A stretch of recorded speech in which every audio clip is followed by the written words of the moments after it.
semuanya. Sehat? Sehat. Bertemu kembali dengan Ibu Nince di hari Jumat tanggal 29 Januari 2021. Nah, anak-anak, sebelum Ibu Nince bercerita, kita mau berdoa dulu yuk. Iya, kita berdoa dulu. Iya. Lipat tangannya, tutup matanya, tundukkan kepala. Kita mau berdoa. Tuhan Yesus yang baik, terima kasih buat pagi hari ini. Kau telah memberikan kami kembali kesehatan di dalam kehidupan kami. Bapak, kami mau siap mendengarkan firman-Mu. Kiranya Engkau hadir bersama kami agar kami dapat melakukannya di dalam kehidupan kami dan dapat mengerti apa maksud-Mu ya Tuhan. Bapa yang Maha Pengasih, terlebih dahulu kami adalah manusia yang berdosa. Ampuni dosa kami ya Bapa, agar kami layak menerima berkat-berkat-Mu. Amin. Iya anak-anak, sebelum Ibu Nince mulai cerita, Ibu Nince mau bernyanyi dulu dengan lagu Allahku Besar. Bisa anak-anak? Oke, yuk kita nyanyi. 1, 2, 3. Allahku besar, kuat dan perkasa, tiada yang mustahil baginya.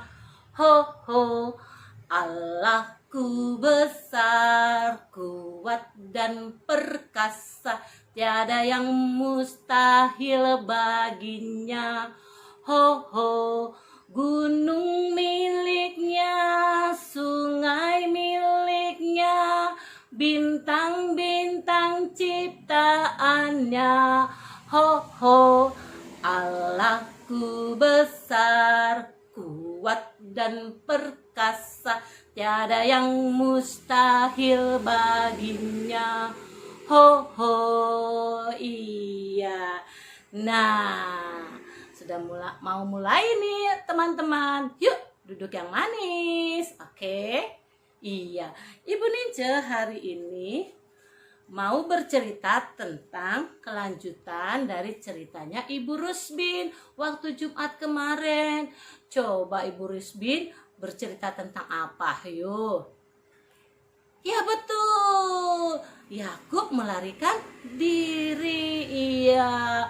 Nah, di tempat Yakub waktu tidur ada bagaimana teman-teman?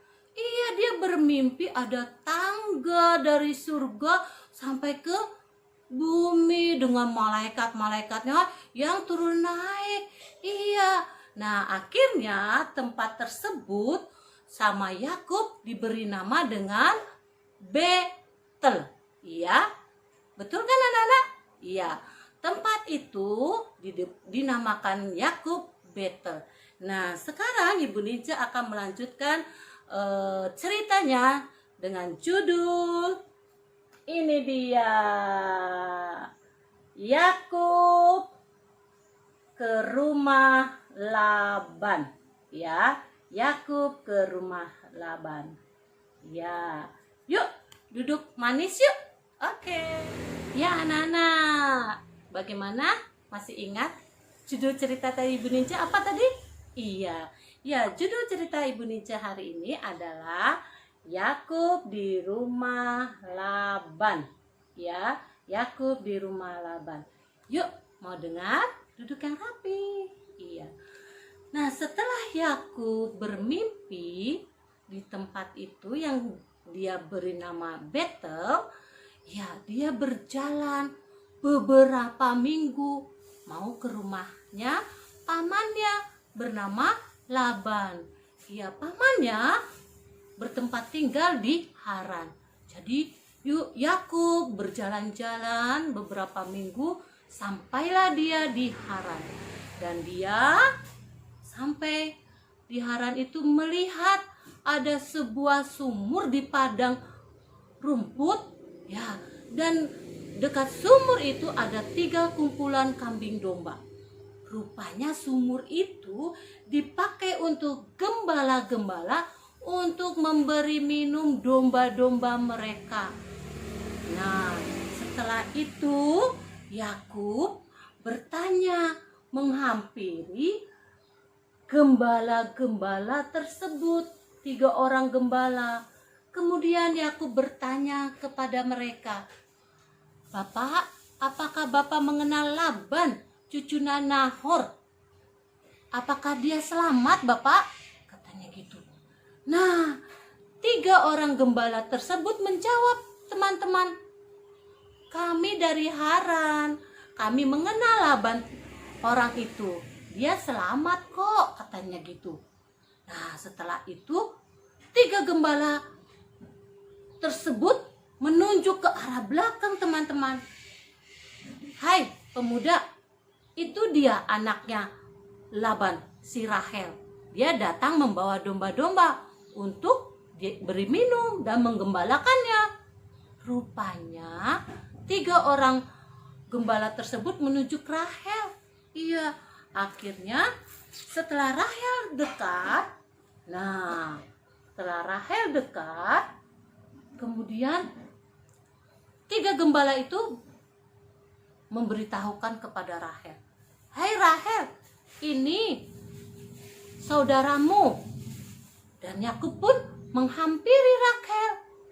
Yakub melihat kecantikan Rahel. "Wow, Rahel itu cantik," katanya dalam hatinya. Kemudian Yakub bertanya sama Rahel, "Apakah engkau anak Laban, saudara ibuku yang bernama Ribka?" Kemudian Rahel mendengarkannya. Rahel pun menjawab, "Ya betul, aku Rahel, anaknya Bapak Laban. Apakah kau anaknya ibu Ribka?" Kemudian Yakub pun menjawab, "Ya, aku saudaramu. Aku saudara dari bapakmu. Aku, ibuku adalah Ribka," katanya. Kemudian si Yakub berbicara lagi kepada Rahel. "Rahel, ya sudah, berikan minum kambing dombamu dan gembalakan lagi." Rupanya Yakub membantu Rahel, teman-teman. Iya, Yakub membantu Rahel untuk memberikan domba-domba yang Rahel bawa. Nah, teman-teman, kemudian Yakub menceritakan siapa dia kepada Rahel, lalu bagaimana dia sampai ke tempat ini. Setelah itu Rahel pun, "Oh, berarti aku harus memberitahukan kepada bapakku." Akhirnya Rahel lari, teman-teman. Nah, setelah Rahel pulang ke rumahnya dan dia berbicara sama bapaknya si Laban. Nah, Laban pun, "Oh, itu anak adikku, Ribka." Akhirnya Laban dan Rahel pergi ke padang rumput itu dan dia bertemu dengan si Yakub. Nah, setelah Laban mendengar kabar itu, Laban kan sudah lari bertemu dengan Yakub. Dia peluk Yakub. Kangen sekali. Terus dia ciumi Yakub pipinya. Dan Yakub dibawa sama Laban ke rumahnya. Ya, dan di sana Yakub menceritakan bagaimana kejadian-kejadiannya sampai dia lari dari rumahnya ke tempat Laban. Kemudian Laban mengajak Yakub untuk tinggal bersama dia. Ya, setelah 1 bulan Yakub tinggal di rumah Laban. Laban pun memperkenalkan kepada Yakub 2 orang anaknya. Ya, yang pertama namanya Lea, anak yang tertua. Si Lea ini tidak berseri matanya. Nah, Yakub tidak suka. Nah, yang kedua si Rahel. Iya, Rahel ini anaknya baik, ramah, cantik. Anak-anak, rupanya juga Yakub suka sama Rahel. Iya, akhirnya Yakub berbicara sama Laban. "Pamanku Laban, aku suka Rahel bagaimana caranya aku mendapatkan Rahel itu? Katanya. Kemudian si Laban berbicara, teman-teman. Hai Yakub, kalau kamu mau Rahel kau dapatkan, kamu harus bekerja selama 7 tahun. Wow, 7 tahun. Lama teman-teman, 7 tahun. Iya. Nah, tapi karena Yakub mau Rahel, suka dengan Rahel, Yakub akhirnya bekerja, teman-teman. Akhirnya Yakub bekerja. Wah, dia bekerja. Dia rajin, teman-teman. Biarpun Laban memberikan uangnya sedikit, dia tidak pantang menyerah. Dia kerja. Di dalam pikirannya, saya suka sama Rahel. Saya suka sama Rahel, katanya gitu. Iya, dia kerja. Wah, nggak malas, rajin.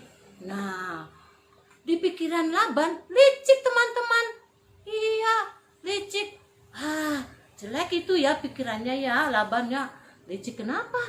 Iya, Laban ingin supaya si Yakub bekerja dengan dikasih duit yang sedikit, juga dia mau. Akhirnya Laban punya akal yang licik. Wah, nanti setelah genap 7 tahun, aku akan menukarkan si Rahel dengan Lea. Nah, setelah itu 7 tahun lamanya Yakub bekerja tanpa lelah, tanpa mengeluh. Dia suka cita, wah bekerja. Akhirnya Yakub berbicara sama Laban. Pamanku Laban, aku sudah genap 7 tahun bekerja dengan kamu. Nah, tolong sekarang janjimu, tolong berikan Rahel kepadaku. Baik, kata si Laban. Tapi tadi pikirannya si Laban kan licik ya, teman-teman, anak-anak ya.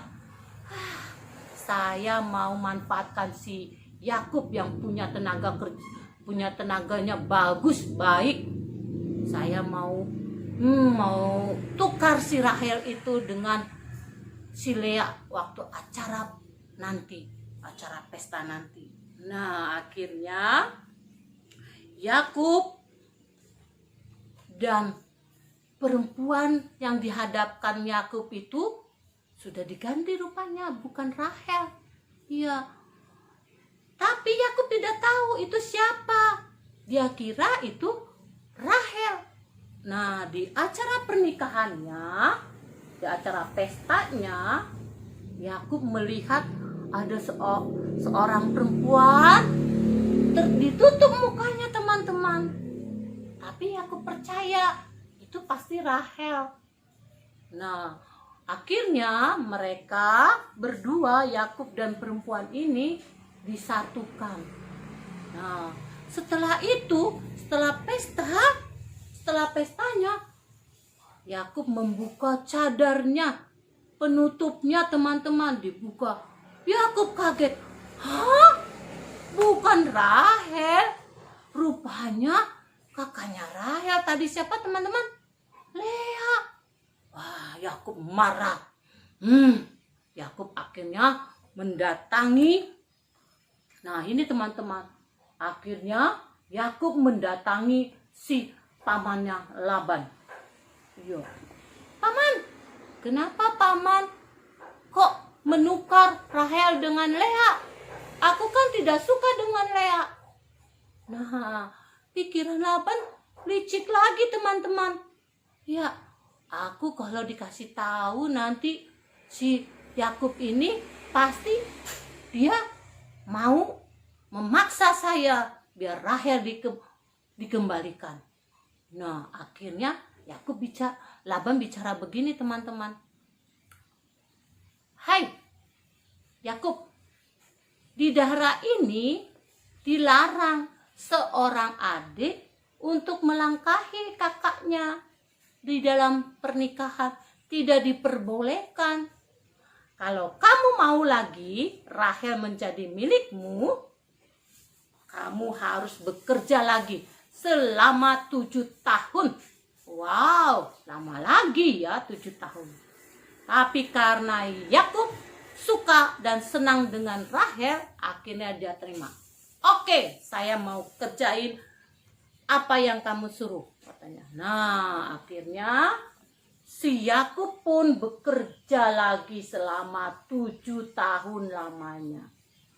Setelah 7 tahun, dia bekerja dengan rajin. Akhirnya, Laban pun menyerahkan Rahel ke tangan Yakub. Akhirnya, Rahel, terus Yakub dan Lea mempunyai anak. Anaknya banyak ya teman-temannya. Anaknya 12 orang laki-laki dan 1 orang perempuan. Nah, mau tahu ceritanya anak-anak? Mau tahu filmnya? Yuk kita tonton filmnya.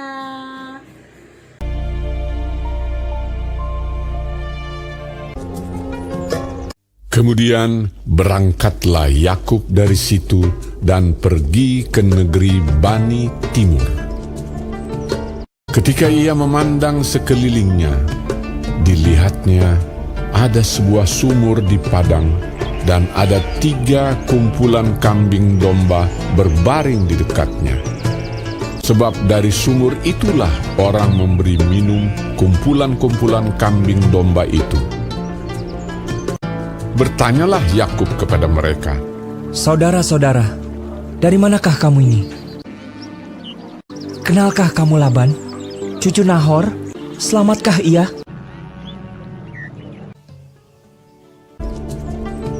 Jawab mereka, "Kami kenal. Selamat. Kami ini dari Haran. Lihat, itu datang anaknya perempuan, Rahel, dengan kambing dombanya." Datanglah Rahel dengan kambing domba ayahnya, sebab dialah yang menggembalakannya. Ketika Yakub melihat Rahel, anak Laban saudara ibunya, serta kambing domba Laban, lalu kata Yakub, "Berilah minum kambing dombamu itu, kemudian pergilah menggembalakannya lagi." Ia datang mendekat, lalu menggulingkan batu itu dari mulut sumur dan memberi minum kambing domba itu. Kemudian Yakub menangis dengan suara keras. Lalu Yakub menceritakan kepada Rahel bahwa ia sanak saudara ayah Rahel dan anak Ribka. Maka berlarilah Rahel menceritakannya kepada ayahnya. Segera sesudah Laban mendengar kabar tentang Yakub, anak saudaranya itu, berlarilah ia menyongsong dia, lalu mendekap dan mencium dia, kemudian membawanya ke rumahnya. Maka Yakub menceritakan segala hal ihwalnya kepada Laban. Kata Laban kepadanya, "Sesungguhnya engkau saudara sedaging dengan aku." Maka tinggallah Yakub padanya genap sebulan lamanya. Laban mempunyai 2 anak perempuan, yang lebih tua namanya Lea, tidak berseri matanya, dan yang lebih muda namanya Rahel, elok sikapnya dan cantik parasnya.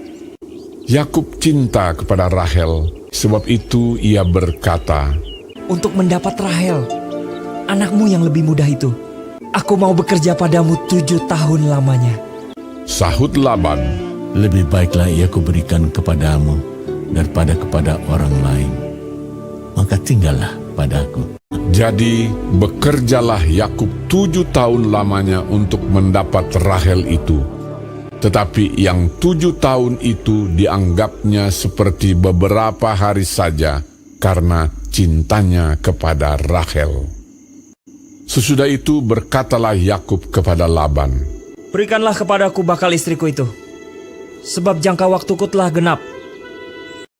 Lalu Laban mengundang semua orang di tempat itu dan mengadakan perjamuan. Tetapi pada waktu malam diambilnyalah Lea, anaknya, lalu dibawanya kepada Yakub. Tetapi pada waktu pagi tampaklah bahwa itu Lea.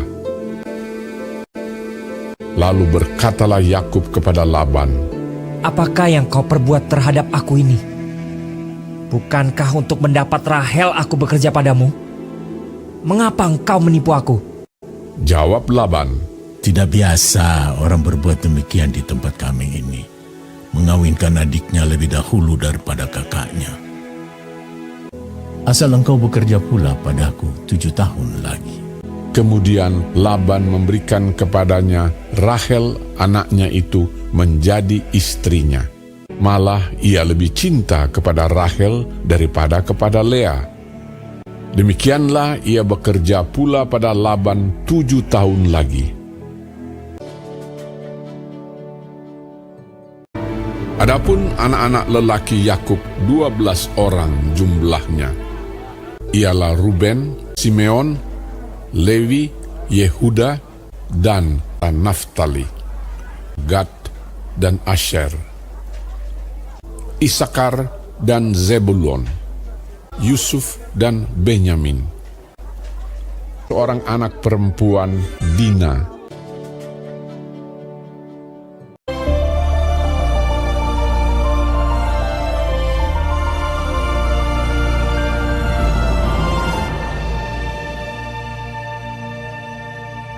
Ya, rupanya anak-anak, setelah Yakub mendapatkan Rahel dan mempunyai anak banyak, tadi 12 anak laki-laki dan 1 anak perempuan, Yakub bekerja dengan Laban. Tapi Laban tetap licik, teman-teman.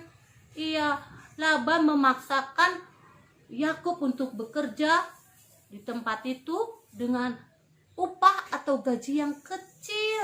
Kasihan ya Yakub. Iya. Nah, si Laban bilang, Yakub, kalau kamu bekerja di tempat saya, mengembalakan domba-domba saya, nanti bila anak domba-domba itu lahir, yang berbulu bintik-bintik, itu akan semuanya akan kamu miliki. Wah, Yakub, bolehlah paman. Nah, tapi disitulah Tuhan bekerja dengan Yakub. Tuhan sayang sama Yakub, teman-teman. Iya, Tuhan membantu Yakub. Setelah bayi-bayi domba lahir, Tuhan hebat tuh, teman-teman. Tuhan mengubah semua bulu-bulu domba-dombanya yang tadinya putih-putih itu menjadi bintik-bintik. Akhirnya Yakub mempunyai banyak domba-domba.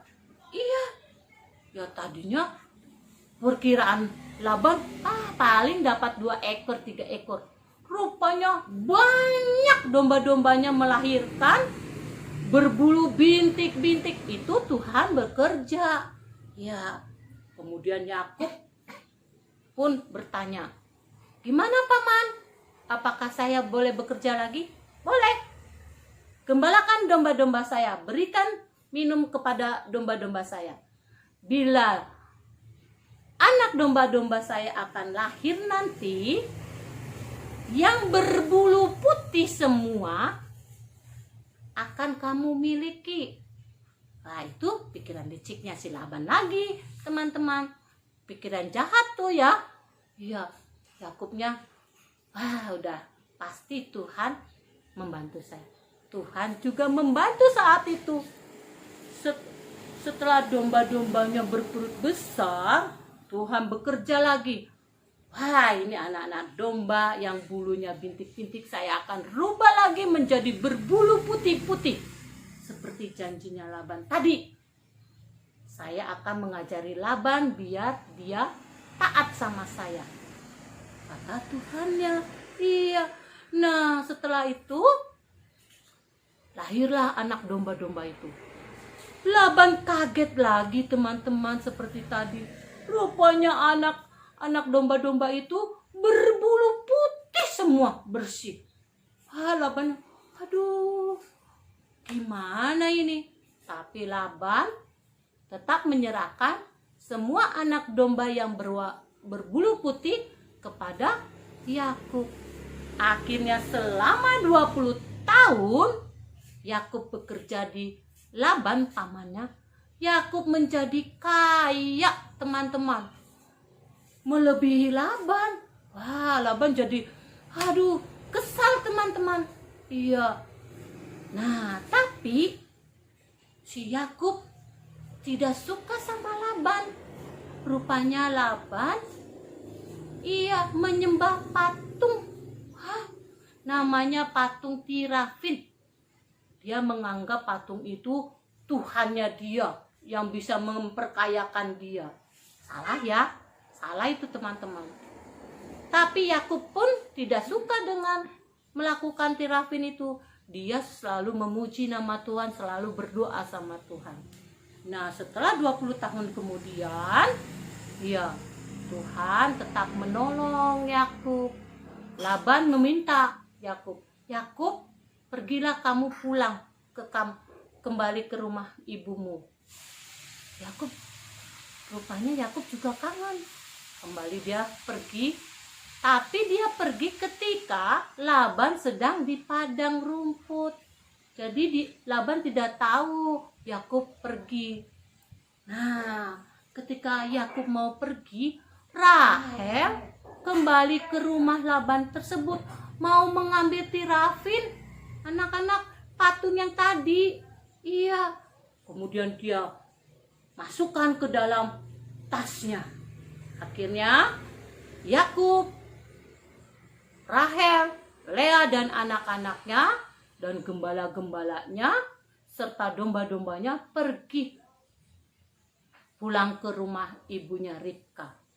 Tetapi waktu Laban melihat itu, Laban kaget.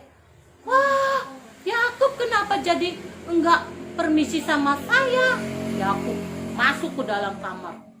Rupanya dia mencari juga Tirafin itu. Nah, Tirafin itu enggak ada, teman, di situ, di rumahnya si Laban.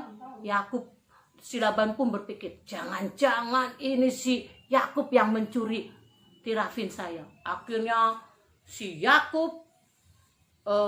Laban pergi. Dia naik unta mengejar kerombak kumpulan si Yakub itu. Nah, dia pergi sampai itu, wah kencang. Akhirnya tengah malam si Laban beristirahat. Nah, Tuhan juga di situ bekerja. Tuhan berbicara sama si Laban. Hai Laban, kamu jangan apa-apakan si Yakub.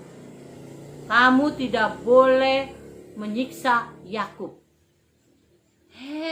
Setelah paginya dia kemudian mengejar kumpulan si Yakub. Setelah ketemu Yakub sama Laban berbicara baik-baik. Dia bertanya Laban, "Hai Yakub, kenapa kamu pergi tanpa kabar? Kenapa kamu pergi tanpa permisi?" Kemudian Yakub bercerita, dia jawab dengan baik-baik. Setelah itu Laban bertanya, "Yakub, kenapa kamu mencuri Tirafin saya?" Katanya gitu. Nah, Yakub marah karena dia tidak melakukannya. "Tidak, paman, tidak, aku tidak mengambilnya. Bukan saya." Rahel jadi ketakutan, teman-teman. Padahal yang ngambil anaknya ya. Iya. Akhirnya Rahel keluar, kemudian ngambil Tirafin itu dan dia taruh di bawah unta, di pelana unta itu di bawahnya. Terus kemudian dia duduk di pelana unta itu, duduk di situ. Nah, kemudian Laban mencari-cari di tempat perkemahan Yakub itu.